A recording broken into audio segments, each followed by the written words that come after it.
Eto, oh, mukha pa lang alam ko paborito niyo na ho ito mga boss, eh. Mukha pa lang po alam ko, eh, talagang masisiyahan na kayo, eh, 'no? O itataas ko, ayan. Oh, bakit gano'n lagi mukha ni Marcoleta ano? Hmm, para hong laging galit mga kababayan. Laway lang ang ebidensya ni Kiko Barsaga, correct. Totoo, gano'n lang kasi uso sa mga DDSU 'yun, eh. Magsalita ka ng ganito, sabihin mo yung ganito, okey na sa kanila, 'di ba? O naku, eto na po si Marcoleta, uy hindi ako natatawa kay Marcoleta, baka ma-bad trip sa atin 'yan. Kasi yung sinabihan ho 'yan ni Vice Ganda, tignan mo yung mukha ni Marcoleta matatawa ka na bad trip po, nagalit, 'no? Napikon ho ang lalim ng wrinkles ni Marcoleta. Ano 'tong balita na ito? Sabi, ibinahagi sa publiko ng COMELEC na nakapagpadala na raw sila ng show cause order kay Senator Rodante Marcoleta upang makapagpaliwanag kaugnay sa aligasyon ng hindi nagdeklarang donasyon sa kanyang 2025 national election. Oh, yari, no? Yari ang tanong, paano ilulusot to ni Rodante Marcoleta yan mga kababayan? Ang hirap. Mahirap hong ilusot yan mga bossing. Bakit po? Doon sa nilagdaan niya, doon sa sose niya, nakasulat walang donasyon eh. 'Di ba?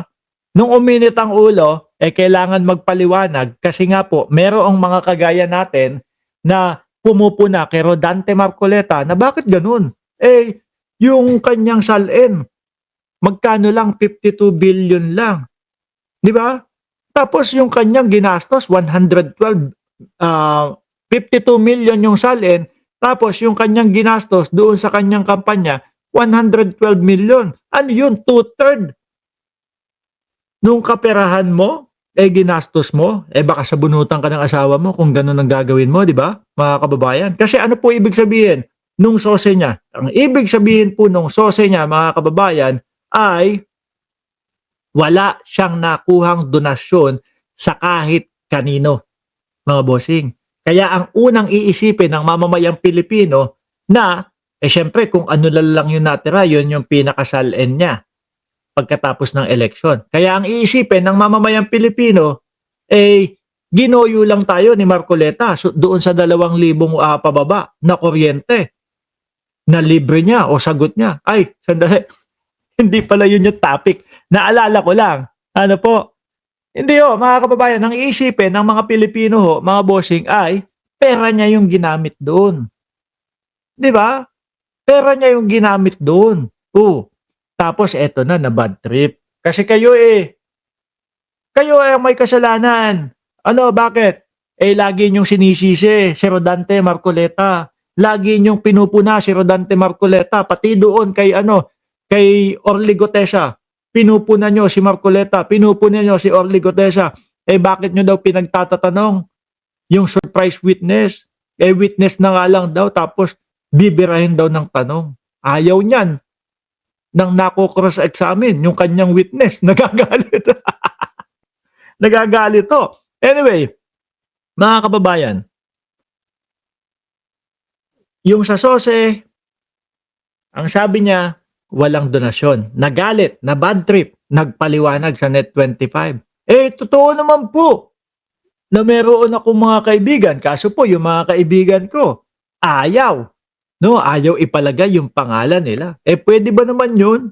Sabi ko sa isip-isip ko, yung SOSE, ayan, eh, kumbaga ang nagmamando sa SOSE o kung, nag-uutos sa SOSE na isulat mo lahat, ay batas ng Pilipinas, 'di po ba? Yun naman, yung mga nag-donate sa'yo, ang nag-uutos yun, eh, mga kaibigan mo lang. Ayaw lang nilang malagay dun, kesyo daw ganito kung ano mang mga paliwanag. Eh, mga boss kung titimbangin natin, diyaan sa comment section, kung titimbangin ho natin, sino po ang mas matimbang? Yung batas o yung mga kaibigan ni Marcoleta? Sino po ang dapat sundin? Yung batas o yung mga kaibigan ni Marcoleta? Para ho sa akin, kung tatanungin niyo po ako, susundin ko yung batas. 'Di ba? Susundin ko yung batas mga bossing. Hindi ako magsisinungaling doon sa batas. Kung ano ang hinihiling, kung ano ang sinasabi ng batas na dapat kong isulat doon, kumpletos, rekados, itemize, pati yung mga pangalan ng mga yon, dapat isusulat ko. Di po ba? Kahit na, sabi nung kaibigan ko, wag mo ko sulat. Wag mo ilagay yung pangalan ko. Di ba nga, no one is above the law, mga kababayan? Oh, may ano to, may yari to, no? May tulog ho itong si Rodante Marcoleta, mga kababayan, kung yun yung pagbabasehan natin lahat. At ano daw ang ibig sabihin kapag ka daw ho, mga boss Pamo, sir, yung iyong sose, no, ay nagsinungaling ka, katumbas yan nang wala kang ipinasa na sose. Di ba? Sabi ni Music Stories, no, sino may kasalanan hindi inilagay sa sose? Di ba ikaw, Marcoleta? Bakit sabi, di ba ikaw, Marcoleta, bakit ka galit sa taong bayan? Doon ka pumunta sa Net25. Correct. Ano? Sabi, ni Ma'am Neng Gigi, kunwari lang yan si Marcoleta na dapat sundin ang batas. May sariling batas na silang sinusunod. Meron yung mga lawyer, mga kababayan, na talagang ikinocontent at talagang si Marcoleta yung laging topic dahil nga po diyan sa kanyang sose.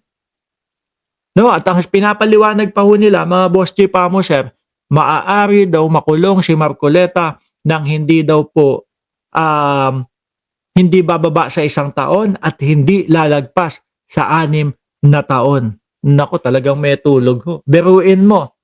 Ano po?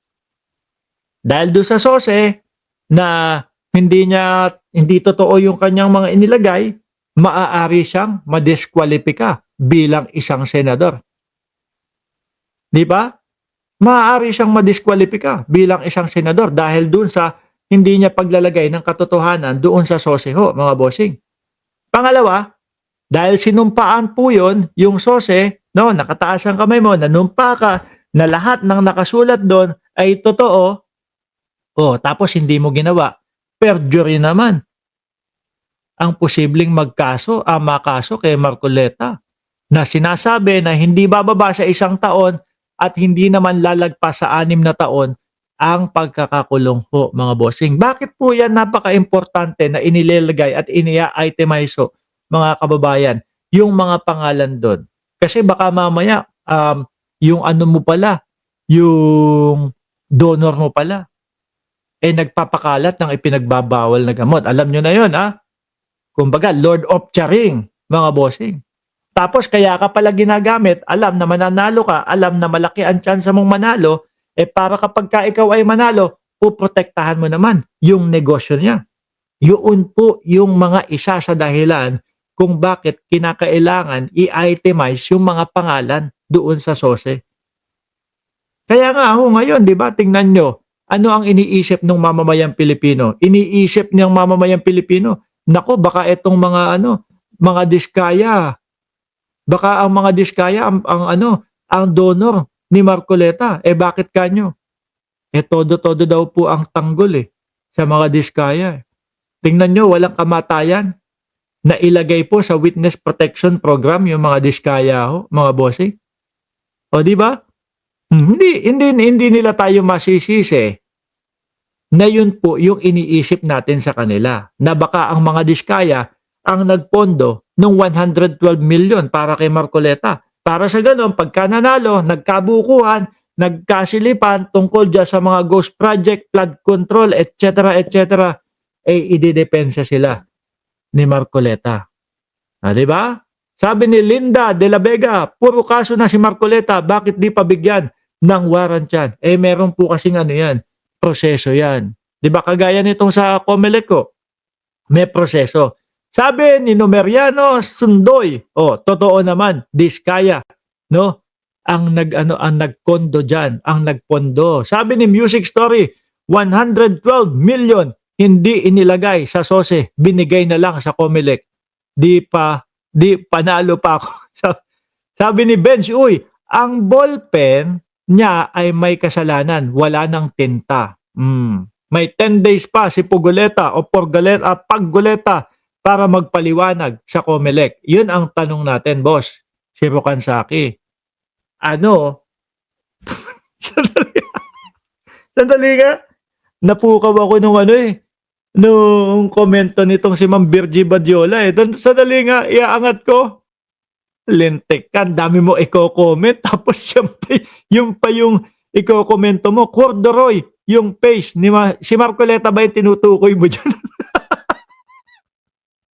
Oh, oh, alam niyo po yung corduroy na ano, tela?